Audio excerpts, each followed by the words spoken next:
All right, grown-ups, it's just our time. I love the babies, but to help you, I gotta speak my mind. This segment's here to help you grow with book reviews, lessons, and things you'll be glad to know. If your little one's restless or looking to play, send them to my other playlist. The read-alouds there will brighten their day.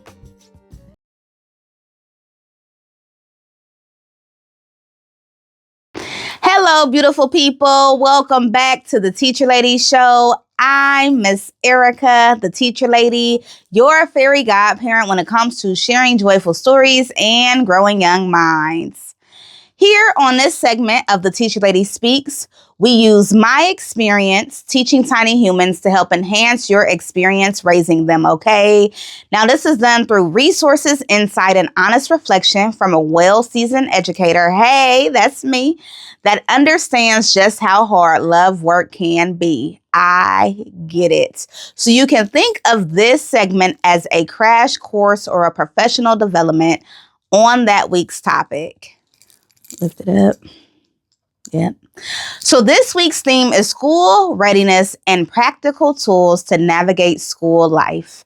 Supporting our little ones as they prepare to enter a new school year, a new classroom, and sometimes a whole new world.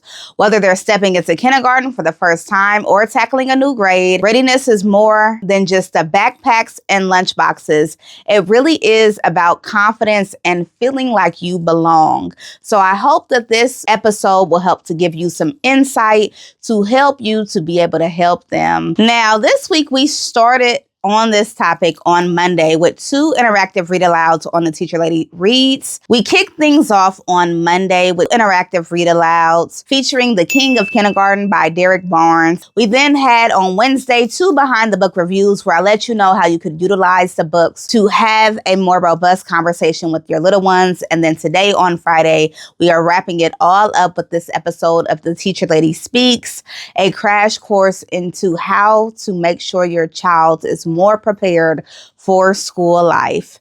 You ready? Let's grow. Defining the topic for a child. School in some way is something that most of us go through.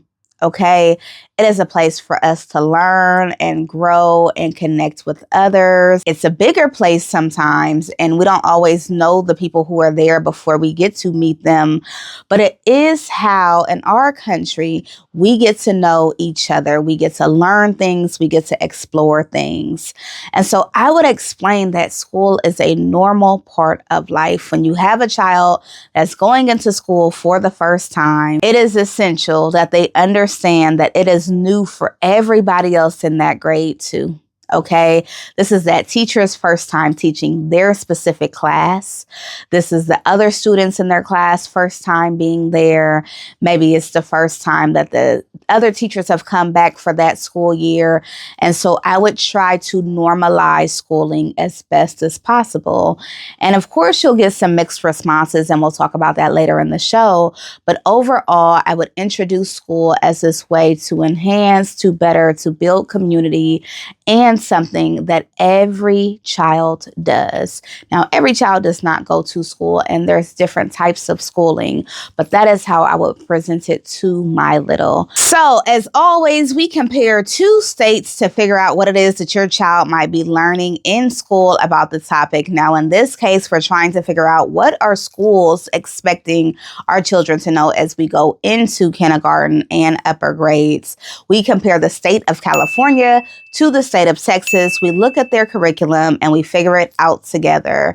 So in the state of California, school readiness is guided primarily by the California Preschool Learning's Foundations, the Kindergarten Common Core Standards, and the Social Emotional Competencies. These frameworks emphasize the skills young people need before entering kindergarten, including emotional regulation, communication, cooperation with peers, and basic academic readiness such as letter awareness, number sense, and understanding routines. California expects incoming kindergartners to develop independence, follow multi-step instructions, and engage in positive ways, okay? The TSEL competencies, especially self-awareness, self-management, and relationship skills, are integrated across instruction to help children navigate feelings, transitions, and new school environments. The goal in California is a whole child readiness, emotional, social, cognitive, and physical development, kind of just all in one, encompassing, woven together to prepare children for well school. All right, now let's talk about the state of Texas. Scroll up. Like, this is so choppy. Okay. Scroll up. Okay, stop. Right now, I can't. The phone is blocking everything, so I don't know if you move. There we go. All right. So I'm going to start from print concepts, early numbers such as counting, comparing numbers, or even shapes. So in Texas, school readiness includes the ability to identify emotions, follow rules and routines, communicate needs, and engage in cooperative play. All right. Keep going. Keep going. That's all right. In Texas, they also expect children to have self-help skills, problem solving, listening comprehension, and understanding of classroom expectation. Texas places strong focus on early academic structure, foundational reading, and math skills that prepare children for rigorous K-2 instruction. The readiness approach is grounded in structured routines, clear expectations, and explicit skill building. So I would say that California prioritizes whole child readiness rooted in SEL, independence, and exploration, while Texas emphasizes rules, academic foundations, as well as being able to get along with their peers. Both states have a guideline in terms of whether or not your child is ready for kindergarten. Now, in our country, okay, it does not matter whether or not your child is ready. If they are of age and if they have the necessary vaccines and paperwork, they are legally able to enroll in their local public school. That's just how it works.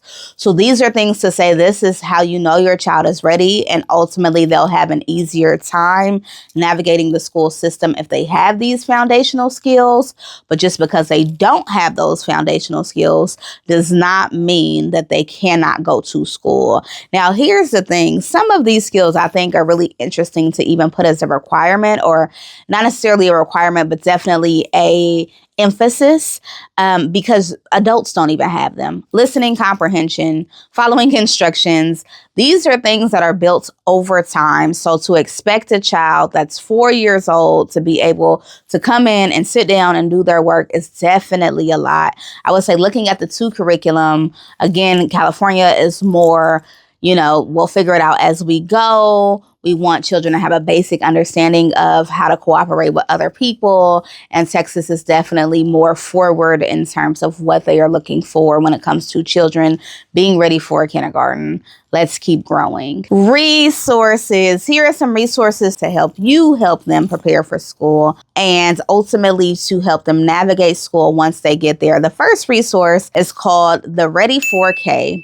This program is a research-based free family engagement service that sends parents simple, fun, and actionable text messages 3 times a week, offering tips and facts to boost their pre-K to 5th grade child's learning using everyday activities, aligning with literacy, math, social, emotional, health development, and more. So this is delivered through the parent-powered platform. It's personalized to the child's age and grade, making it an easy way for parents to understand what is going on. So I appreciate this resource because the information comes to you. So often we have to go seek information. We have to go look something up. And this is a way to be in the know when it comes to your child.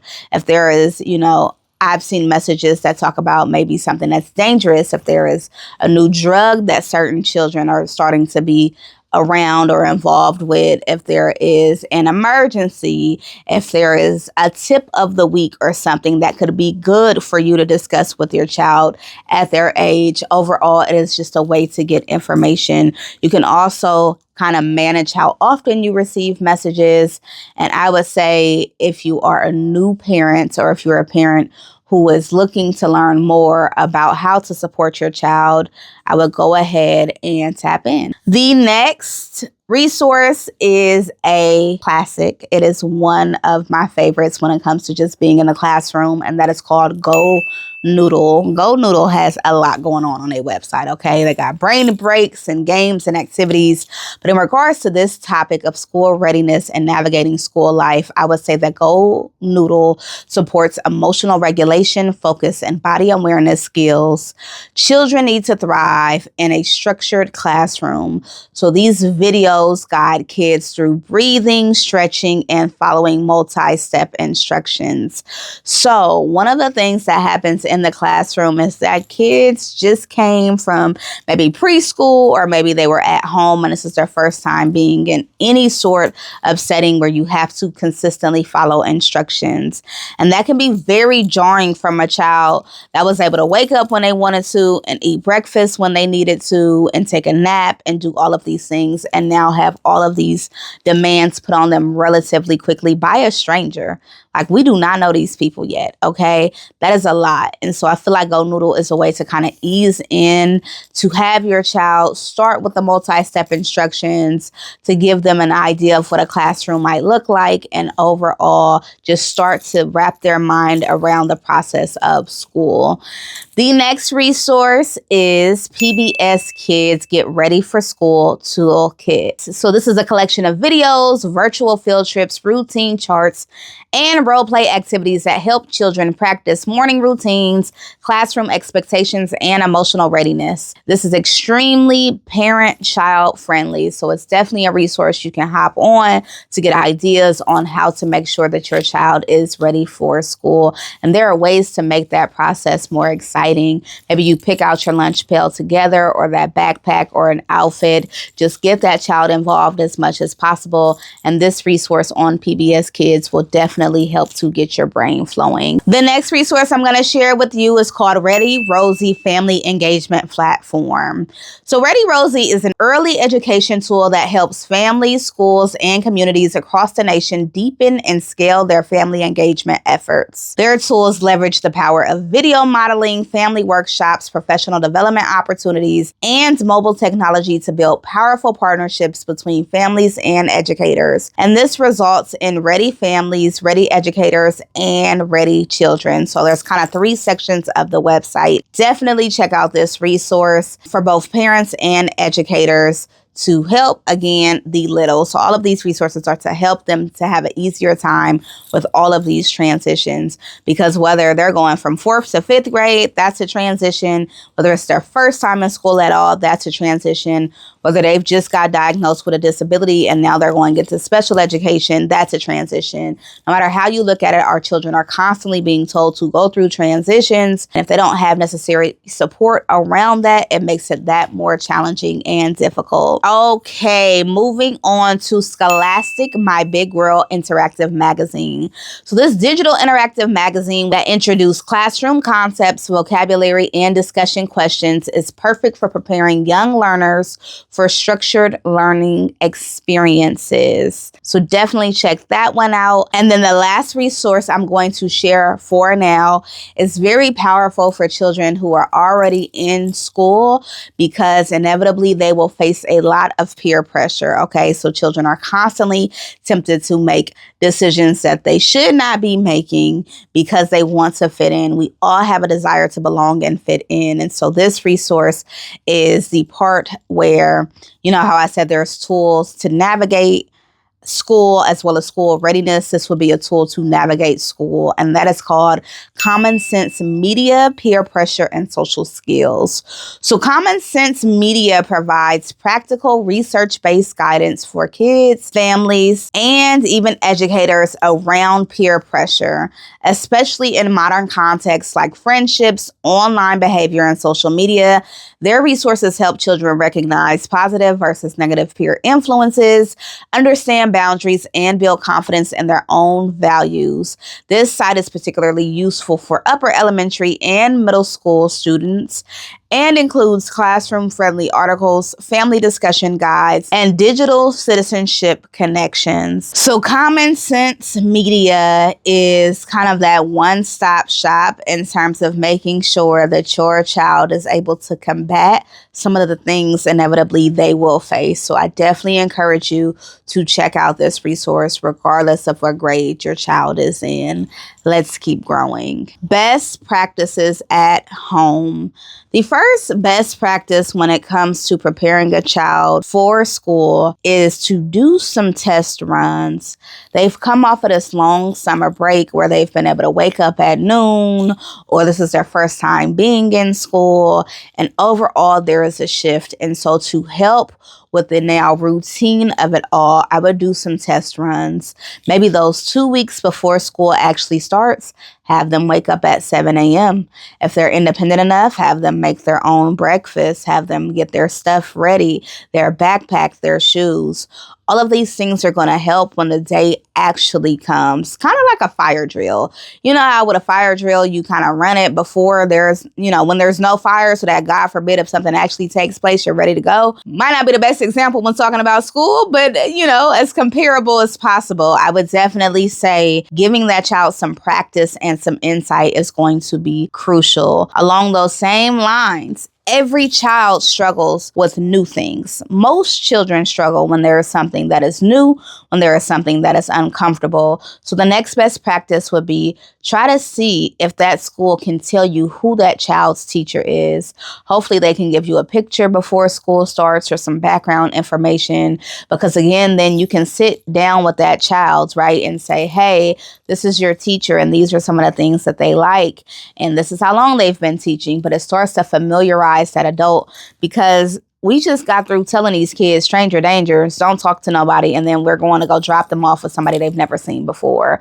The transition from being at home or being 4 years old to now going to school, in my opinion, is absolutely ridiculous. We expect so much from such little human beings, and we don't have a good way in our society of making that transition more comfortable for little ones. So their whole world literally gets rocked. Their nervous system gets impacted. Their anxiety is through the roof because I am so used to being sheltered, to having the comfort and the safety of my family, and now I'm being thrown in a classroom full of kids that are strange and different from me, educators that I don't know, with so many rules to follow. The only way to try to soften some of that, you can't soften all of it because it's a broken system, but the only way to try to soften some of that is to try to give your child insight as to what it is that they're stepping into.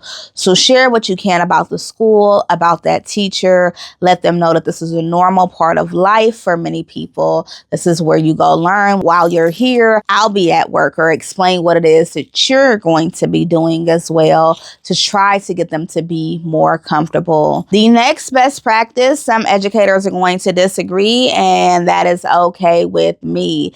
If your child is high anxiety or if they're neurodivergent, a full 7 a.m. to 3 p.m. out the gate is way too much. It's way too much. It is overwhelming. Just thinking about it overwhelms me. In the beginning, I would have a conversation with your child's teacher or that school or what have you. Sometimes you might have to get a doctor's note of excusal or, go about it a certain way. But if you know that your child is going to be just overwhelmed with anxiousness and anxiety, that long day is too much. And I would cut that day. I would let them know You'll go until lunchtime just to get you ready to make that transition easier. Now, this is even more relevant when it comes to neurodivergent children because, again, they thrive when it comes to routine and familiarity. And so if you have not slowly introduced this concept of schooling and they are dropping them off for a full 8-hour day, that's too much. It is too much. And this is to no way shame parents who have to work. You can't get them early. I'm not talking to you. If you cannot do it, you cannot do it. If you got to drop your baby off at 8 a.m. and pick them up at 6 p.m. because you are the only one who can do that, and because that's how you put food on the table and that's how you're able to take care of your kids, you do the best you can. But if you have the luxury of time, if you have the luxury of flexibility, I would encourage you in the beginning, even if it's just that week, to progressively build up in terms of the amount of time that child is expected to go to school, especially if they're dealing with extreme anxiety. Now, when I say extreme anxiety, I'm talking about panic attacks. I'm talking about flipping out, completely overwhelmed. I've seen it teaching, where students come in, they've never seen other kids before in a classroom setting, and they are just shutting down. And of course, I manage it. And, by the end of the day, they're usually fine. But that has a lot to do with my experience as an educator. So just keep that in mind, which brings me to the next best practice. You're going to have to make these schools work for you and your child as best as possible. What does that mean? That means if that food is not going to work for that baby because they don't eat that food, because they have a lot of allergies or whatever the reason, pack their food. That might be one simple way that they have this reminder from home, okay, that they'll be able to go back, because some kids are literally scared that their life has been completely disrupted. And so sending a lunch with a note personalizes that school experience for that child. Picking out those outfits together the night before personalizes that school experience for that child. Having time at the end of the day when you're at dinner personalizes that school experience for that child. And when you're asking your child about school, it shouldn't just be, well, how was school today? Go into detail. What did you like about your teacher? What's one way that she spoke to you that you really enjoyed? Or what's something that kind of made you feel weird in your body? I know for me at work, it was really weird when they asked me to make the coffee, but I never make the coffee. I didn't even know where to start. And so really introduce this idea of normalizing discussion, because the truth of the matter is you are putting your child in a classroom with a stranger, sometimes multiple strangers, and a bunch of kids you are not familiar with. And so in the beginning, you want to normalize having your child share what it is that they're seeing, what it is that's going on. Because I will be honest with you, schools sometimes are out of pocket. Sometimes educators are out of pocket. They're human, and humans are flawed. And just because they're a teacher does not mean that they're safe. Just because they're a teacher doesn't mean that they're treating your child with the most respect. Teachers walk into the classroom with a whole lot of biases, okay? A whole lot of preconceived notions about what student will act like what, and sometimes a whole lot of negative attitudes towards their jobs. And so it is important that you develop a relationship with your child to where they are comfortable sharing or talking to you or discussing. And if your child is neurodivergent, so they don't communicate in that way, really recognize some of the signs of your child. Ask if you can spend a day in the classroom with that child so that you can get to know that educator or those assistants who are around your baby, because it does all help. Now, my next best practice is for children who are already in school. School is a beast. I have been in schools now, I want to say 14 years, and it is tough. Now, there are obviously different types of schooling. I'll go over a few just in case you don't know. There's something called micro schools, where small communities get together and you kind of take turns supporting and helping and homeschooling those students. There is homeschool, where a parent or a guardian in the home helps to educate that child. And, they kind of a lot of times come up with their own curriculum, but you can also get a curriculum along those same lines of homeschooling, there is computer schooling, where your child stays at home, but you're not actually teaching them. They're learning from a computer screen. And sometimes there's an educator on the other side, and there's a digital classroom and all of these things. You also have religion-based schools, where there is heavy emphasis on religion within those schools, from prayer to the way that they eat to whatever it is that they teach or discuss. And those schools are usually private, which brings me to my next school choice, which is private school. Private schools tend to have separate kind of curriculum requirements and overall things that they value in terms of schools. These are tuition-based schools that can sometimes have more resources or just access to information because you do pay a large amount of money to go there. Then you have public schools, which are the schools that we're most familiar with, where you usually get a home school for whatever school is in your direct neighborhood or area. There's usually a bus service that services where you live so that your child can get on the bus if they need to and go to school. And public schools are funded by public funding.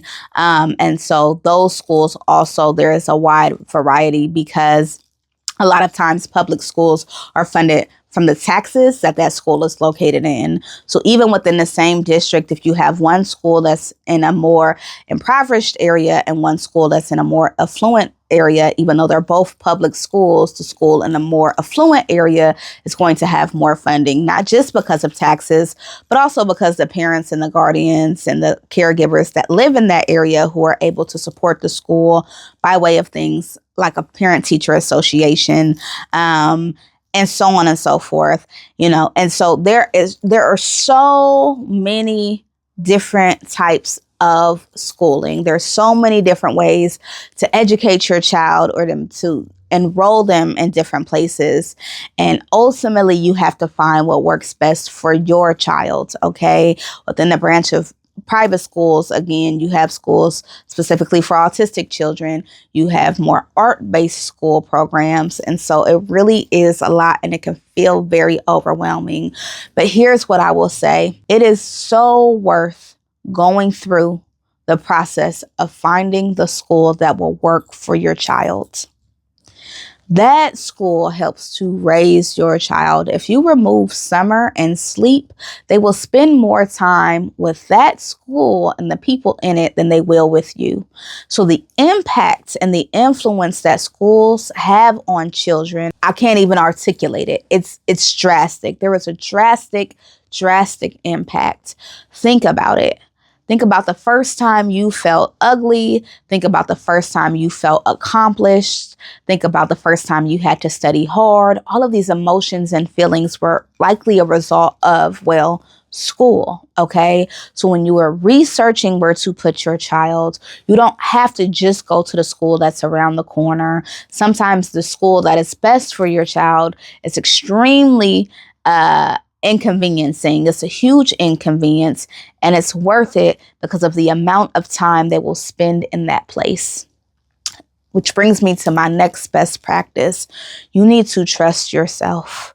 If every time you're pulling up to that school, you are nervous, you don't feel good, you're talking to other parents and their children are also having issues, you're not getting responses from the principal, your child is coming home saying really weird things and really strange things, and that list continues, move them. If you don't feel safe dropping your child off anywhere, then you don't. School, a doctor's office, a summer camp, an art program, a debate team, I don't care what it is. There is a reason why you sense or feel what it is you sense or feel, even if logically it doesn't make that much sense.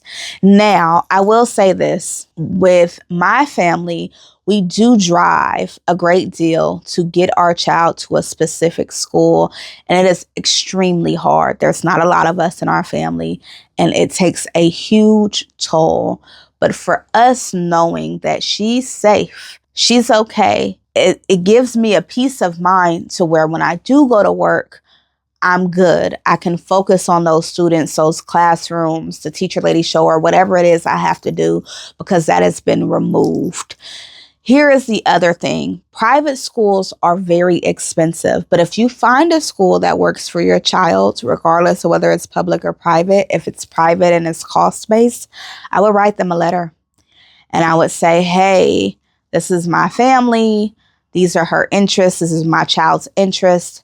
And I would really appreciate if you gave us the opportunity to work out some sort of payment plan. If I could work to get some of this funding off of the tuition cost. If there is some other program that we can participate in, because your child deserves the best education possible for them. Period. That's the end of my sentence. And so there are so many best practices. Trust yourself. Trust your child. Talk to your child. One of the things that every single child faces, private school, public school, doesn't much matter. There is a period of peer pressure and potential bullying that comes up. Oftentimes, children are either geared towards being a bully or geared towards being bullied, especially in spaces where educators are not paying as much attention as they should. And so you're going to have those questions around who their friends are. You're going to check in with them about their self-esteem. You're going to prepare them for things like cultural differences and not everybody understanding why they wear a hijab, and that might not always be respected, but we wear it anyway because it's part of our cultural identity and pride and religion or what have you. You have those conversations because inevitably it will come up. And when it does come up, they need to know and understand how to combat it. It is a lot. It is a lot. School can be a very great place and beautiful place for learning, and it can equally be super scary and nerve-wracking. And so have the conversations ahead of time. Continue to have conversations. Continue to discuss. And then my next best practice is to be involved.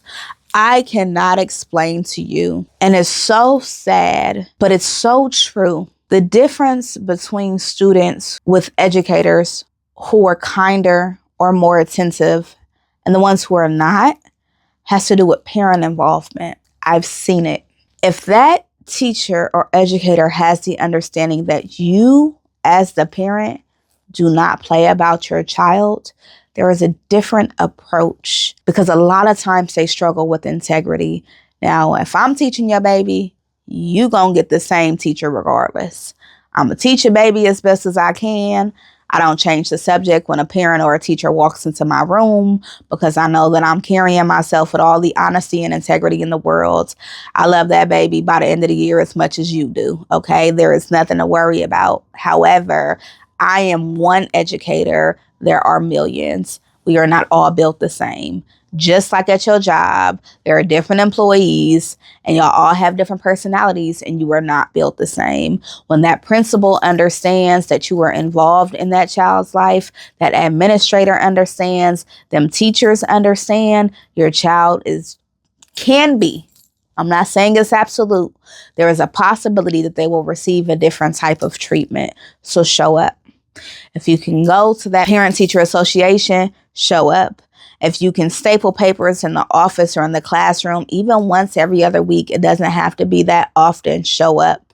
Get to know those teachers. If you want to participate in teacher appreciation, that's cool. But overall, make your presence known, not in a way that's rude or, rough or anything like that, but just to be part of community. You should be able to go wherever it is your kid is. So if your kid is enrolled in that school, you should be able to volunteer at that school. I would find it very, very weird if you email that teacher and you say, hey, I want to volunteer, and they just straight up say no. They might say, okay, well, there's a harvest festival in October I could use your help in, which fine, we'll take it, right? But if they just say no, you can't never help, you can't ever be up here, you can't never, that's weird.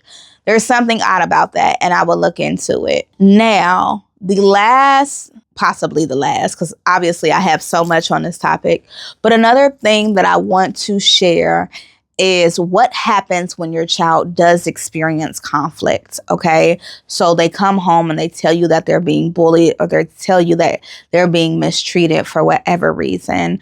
What you're going to do is you are going to contact that teacher via email. Okay, you're not going to find that other student's mama and pop off on her. You're going to go through the proper channels to make sure you're protected and to make sure your child gets the help that they need. Here are those proper channels. Your child comes home and they say that they're being picked on, they're being mistreated or bullied.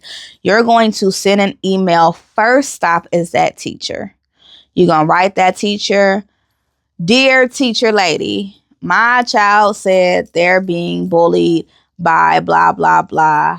I would like to set a meeting to better understand how we can support my child." Then that teacher should respond. Now, should is the key word. Give them some time. I would say about 3 business days is fair. If that week has passed and they haven't responded, you have a problem. But give them a little bit to respond. Let them set up a meeting. Okay. Then when you go into the meeting, you need to hear what's going on. You need to understand who this other student is, why they're mistreating them, and most importantly, what is going to be put in place to where my child is no longer being mistreated. All right. So that is the first thing. You're going to try to set up a meeting. Now, here are the steps. You set up that meeting, and either A, y'all come up with a plan. Great. You come up with a plan, you're going to go back home, and guess what you're going to do? "Dear teacher lady, it was great meeting with you today. I'm so glad we came up with this plan to make sure my child is safe." Everything is documented. Every single aspect of the escalation process gets documented. Why? Because when you get to the last step of not having the situation resolved and you have to go to that board of educators, you have to go to a district level, you would have been able to say, "On this date, I emailed them, I met with them, I talked to them, I said this, they said this was the plan, this wasn't followed." You now have a list. You now have documentation on how you told them people they was doing your baby wrong and how they said they were going to fix it and how it has not been fixed. Let's keep going. So you email that teacher, you tell them thank you for the meeting, you reiterate what happened in the meeting, what the plan is. Now, hopefully that's it, right? In a perfect world, perfect day, you would have nipped it in the bud. The kid is good. Whoever is messing with your child has fallen back. In the event that it does not resolve, okay, you try to implement the steps that the teacher has recommended. You've had a conversation, you've emailed them, you've called up there, you spoke to them, and you're documenting all of this. Baby, we're going to take it to the next step. That's administration. There is usually an assistant principal and a principal, but there might be a dean of students, okay? And a lot of time, the dean of students or whoever the disciplinary title, because all of these schools got different titles, head of school, blah, blah, blah, blah, blah. My title was executive director. Every school has a random title. If you want to find a person who is over discipline, you want to email them. And you want to say, "Hey, I spoke to my child's teacher. This is what's going on. This is what was supposed to happen. We're not actually seeing, any solutions take place. Can you help?" Then you going to meet with them. And then hopefully they will help. And again, after that meeting, you're going to send them an email. You see where I'm going with this. It truly is like this, right? Now, once you've contacted that teacher and the dean of students and the disciplinary person, and if that school doesn't have one, you're going to go straight to principal, assistant principal. And once you've gone through all these channels, if your child is still not getting the help and the attention that they need, you're going to take it to district. Now, here is what's super important. As you are going through, your Johnny conquering steps and documenting all of this stuff, you have to be protecting your child's mental health in the meantime. So if months have passed and you're not getting a response, it is time to consider changing that environment for your child. I get and understand how difficult it is to be a single parent. I'm not a single parent, but was raised by one and helped take care of my siblings. I get how hard and difficult it is to not have community support.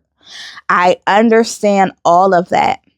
But if your child is being tortured and nobody is fixing it, while you're getting to the bottom of that, that might not be a good environment for them. That change might be as simple as putting them in another classroom at the same school, but with another teacher and other students, because you will be surprised to understand how differently educators navigate their spaces and their classrooms, even if they're on the same campus. It's wild to me, okay? It might be that. It might be another school within a district, or it might be another district altogether. But getting your child to safety is going to be crucial, and documenting is going to be crucial. If you end up having to go to the district level, that is the highest level you can possibly go to. Hopefully everything gets sorted out and taken care of from there. But please understand, in the meantime, your child deserves safety. They deserve to feel safe, even at school. Okay, so that was a lot of best practices. Definitely had some TED Talks in between. Overall, protect your baby. Make sure that they are safe. Try to be involved in their education and their school process. Talk to them so that you build a rapport. When things do happen, they feel comfortable speaking to you about them. And honestly, take it day by day. School is a lot. There are so many instructions and requirements. It is exhausting. And at the end of the day, your child deserves to feel good about where they go to school. Now, I would not be me with all my experience in special education if I did not at least touch on that process.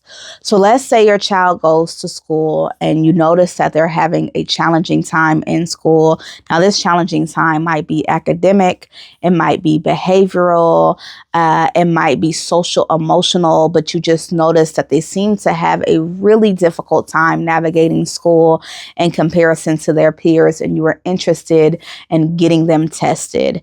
And so you want to seek out whether or not they qualify for special education services.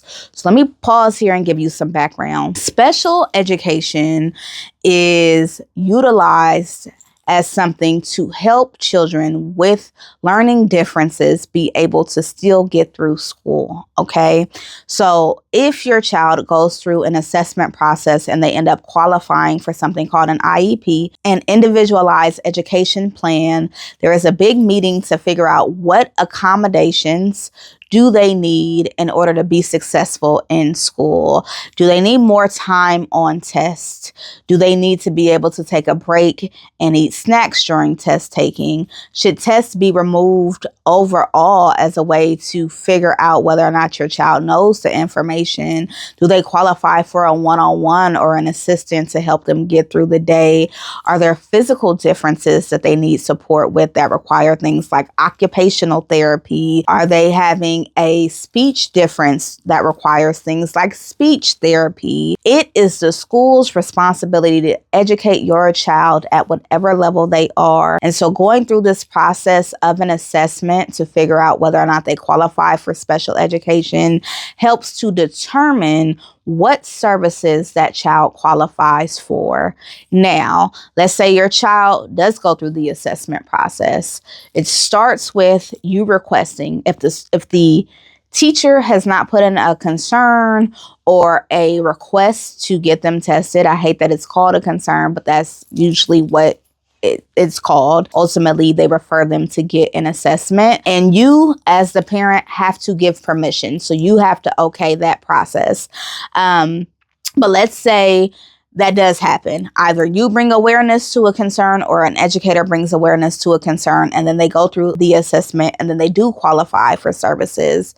There are usually two types of things that could happen. Your child, depending on their need level, might be put inside of an inclusive classroom setting, meaning they are in a special education class that has other children with developmental differences or with learning differences, or they might have a resource special education teacher. And this means that they'll continue on with the same class as their peers, but they might get pulled out by that special educator to have one-on-one kind of tutoring sessions, or that educator might push into their classroom to give additional support. So there's a wide range of what could happen if your child does end up being able to qualify for services.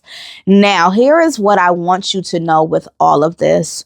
One, if your child does end up needing special education, that's okay. That is completely okay. It is not a death sentence. It is not the end of the world. In fact, I would say it's super beautiful for children to get what they need when they need.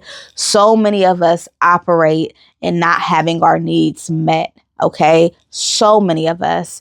And so imagine how cool it would be for your child to finally get the intentional help and support services they deserve. All right. So the first thing I want to do is just tell you it's okay. Deep breath in, deep breath out. I've been a special education teacher for a long time. My education is in special education, master's degree in a subject. So many internships. It is okay. The overall goal of special education is to just make sure that your child is good. Now, with that being said, schools and school districts are required to follow that IEP. It is a legal binding document. And this document says, hey, we know that your child needs this much speech therapy. And we understand that they're going to need these assistants when it comes to using the bathroom or whatever it might be. But that is a legal binding document, which means it does not matter if that school has a school shortage. It doesn't matter if that district of educators are on strike. Your child is supposed to be receiving those services. So you want to make sure that you are involved in those IEP meetings, asking questions to understand the documents, questioning, hey, you told me that he was, grade levels behind. Why is he only getting 20 minutes of speech? Question and push back and really self-advocate for your child to get the support services that they need. All right. I know that was a lot. I feel like there might have to be additional talks around this subject. Please make sure that you're locked into my newsletter and leave a comment if you have a question, and I will definitely get to it as quickly as possible. But overall, my best practices really do follow the theme of trusting yourself, of being your child's best advocate, and of getting them into a school community that is going to work for them and their self-esteem. When to seek help. If your child is refusing to go to school, I'm talking about like you're walking them into school, they're running back out, they're shutting down, they're crying, their anxiety is through the roof. That is a situation to where it is past regular jitters and nervousness. There is something else going on. And that help, again, might be by way of that guidance counselor. I would talk to that principal and I would put together a plan, a drop-off plan. I don't like this idea of I'm going to act like I'm going to the bathroom and run away. I despise that. Why? Because can you imagine being a child, you're a little kid doing little kid stuff, and one moment you have the person you trust the most in the world right by you, and the next you turn around and they've completely disappeared, and there is some old lady trying to tell you that everything is going to be okay. It is scary. So many of my best practices for children have to do with how you would want things to be done with you. If you went to a new country with your girlfriend and your girlfriend said, hey, I'm going to just use the bathroom real quick, and then she just disappears, you're going to freak out. You're going to lose your mind. That is the equivalent of dropping a child off and acting like you're doing some magic trick and then not coming back until 3:00. Don't do that. Don't do that at all. Instead, if this is your child's reality to where they're having these huge responses with going to school, you need to put together a plan with that administrator, that school principal, that teacher to figure out a drop-off process, a handoff process that works, then people at that school needs to have patience, because again, it is a new process. And although I do feel like the idea of drop and go is great, this idea of hide and disappear ain't it. Okay, so definitely check in with the school, figure out what resources they have available, what tips or tricks that they have in terms of that transition, and then take it from there. I know for me, which again, I am a special situation, and I say this as humbly as possible, I really don't have these problems with kids. A lot of children feel extremely comfortable when they come into my classroom, and that is very intentional. I also just love children, but in my however long I've been teaching, once in a while, you will have that child. And what I say is have the parents stay. Have the parents stay. If they can spare them extra 25 minutes to come and play and to come and set up the classroom and sit with them to do those worksheets, come on. It's an open door policy around here. Come help your child. And then you could say, all right, look at this digital clock. Now it's 8 o'clock. But when it's say 8:30, I have to go to work. And then you go to work. Now that child might cry for a little bit afterwards. I usually send a picture. Again, I'm special. I know. They really do get to a point where they're like, all right, what's popping? What's next? They're usually okay. But the disappear, it's a whole different ball game. Because now what happened to my mama? And what happened to my auntie? Where everybody go? It's a different story. We don't want to do that. Common questions. What exactly does my child need to know academically before starting kindergarten? So ideally, they would know things like their first name, their last name, maybe letter recognition, or even, a general sense of numbers. They might be able to follow an instruction. There's kind of a list. It's not my list. It's the list that's given by the state to say, hey, these are the things that we feel like your child should know. We talked about them earlier in this episode, but they're also available if you just Google your state's curriculum. Now, in my opinion, all of that really ain't it. What your child really needs to know is how to use the bathroom independently and how to access the things that they need independently. So they should be able to open up their own lunch box and their own lunch pail and eat their lunch. Why? Because if it's one educator, usually around lunchtime, that ratio changes because the main teacher goes off to have their lunch or whatever it is they got going on. So you might have what's called floaters, which is 10 people walking around the whole cafeteria. Somebody needs to help that baby open a lunch, okay? So I would make sure that the lunch pail, the bento box, or whatever you got going on is able to be opened by the child. That is one thing that I would say is very important. I would make sure that they can use the bathroom on their own, because teachers are not responsible for potty things when it comes to your child. And so if they cannot use the bathroom independently, that will be a problem. And if there's no school nurse, it causes an issue. And so if your child is potty trained, it helps a lot. So make sure that they can open their own lunch, their water bottle, their backpack. Make sure that they're potty trained. Talk to them about keeping their hands to themselves and not hitting if that's a thing for them. And then overall, baby, that's it. They're going to have to figure it out in class. Like, nobody should be sending their child to school like, ooh, algebra now. Like, no, they're literally in school to learn those processes and to figure those things out. And so if you can make sure that they can button their own pants and, dress themselves after using the bathroom, that they can close the lock on a bathroom door, that they can access their lunch. You see how this list is already long and they 5 years old? It's already a long list. Then that is a good head start to them starting kindergarten. That kindergarten teacher should understand that these are little humans and that they are figuring it out, and hopefully have some patience. Next question. My child is very shy when it comes to meeting new people. Will they struggle with school? Probably. Probably. I struggle when it comes to a group full of random new people. Maybe I'm at a business conference or something like that. So probably it is hard. I don't want you to think it's not hard. It's exciting. We take pictures and all of that. It's also really the foundation of their childhood. School is a huge part of people's self-esteem, their belief about themselves, what it is they learn, what it is they didn't learn. A lot of that comes from school. So if your child is one of those people, when you go to the park, they're shy and they have a hard time playing with others or getting to know other people, yes, in the beginning, they will struggle in school. But I also believe that we raise resilient children past what we fully understand, and there is balance. And so as long as that environment is safe, they will adjust. And I've seen babies come in shy, and by the second week, oh my gosh, that little girl I thought was so quiet, I've had to move her desk 50 times because she's talking to everybody. So give your child time to fully come into self, to find their voice, to figure out their friends and their new environment and community. How do I help my child understand that school is a normal part of life? Again, we touched on this earlier, but I would say just like I go to work every day, you go to school. And these are some of the things you'll learn in school. You can also embed yourself in the school process by asking for something called a syllabus, which should have been one of my best practices.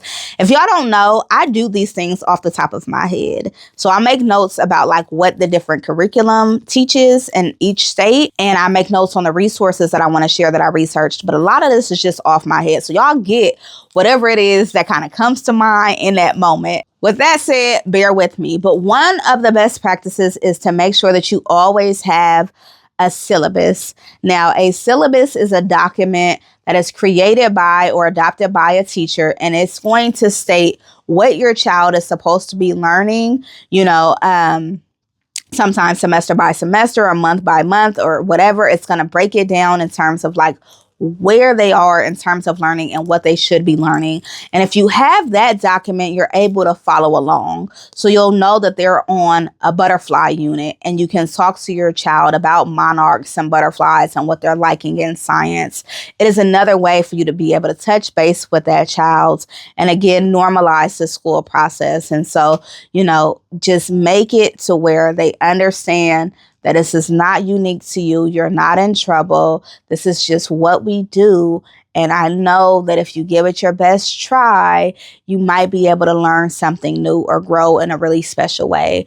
Wow, this was a mouthful. Thank you so much for learning with me, for growing with me, for being part of this book-loving community. School readiness and tools for school navigation could literally be a book worth of information. There are so many resources and insights, but I hope that overall this allows you to start to wrap your head around what it means to send your child to school and just overall make you feel more prepared as the caregiver, because school is tough, and the more information we have, sometimes the easier it is to navigate it all. So again, I thank you. If you do not know or did not know, I am also an author and an illustrator of 9 beautifully diverse children's books, with one of them in Spanish, okay? Now, those books, the Teacher Lady books, encourage something called the Empathy Library. And the Empathy Library is a pay-it-forward book initiative that seeks to get books to children in need free of charge to them by way of your generosity.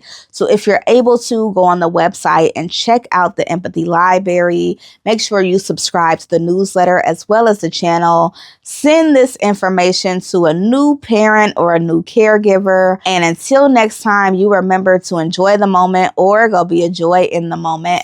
Bye.